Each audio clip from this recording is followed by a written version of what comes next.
મહેસાણા જિલ્લાના ડભોડા ગામની દૂધ મંડળીમાં ઉચ્ચાપતની વિગતો સામે આવી છે। ખેરાલુ તાલુકાના ડભોડા ગામની દૂધ મંડળીમાં ઉચ્ચાપતની વિગતો।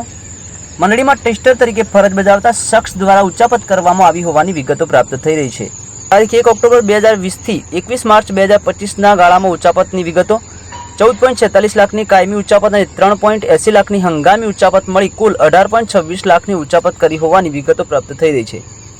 મંડળીમાં ઘી, સાગરદાણ અને મકાઈ ભરડા વેચાણના નાણાં મંત્રીને જમા કરાવવાને બદલે અંગત ઉપયોગમાં વાપરી નાખ્યા હોવાની વિગતો પ્રાપ્ત થઈ રહી છે। ટેસ્ટર વિરુદ્ધ ખેરાલુ પોલીસ સ્ટેશનમાં ફરિયાદ દાખલ થતાં સન્નાટો છવાયો છે। ખેરાલુ વિધાનસભાની ઘણી બધી મંડળીઓમાં ડખા હોવાની ચર્ચાઓ પણ જોવા મળી રહી છે। મહેસાણા દૂધસાગર ડેરી અવારનવાર ચૂંટણીને પગલે હાલ તેરી બી ચૂપ મેરી બી ચૂપનો કારસો રચી રહી છે। વધુ સમાચારો અને અપડેટ્સ માટે જોતા રહો online TV news. Suresh Thakor અને ફારૂક મેમણ સાથે।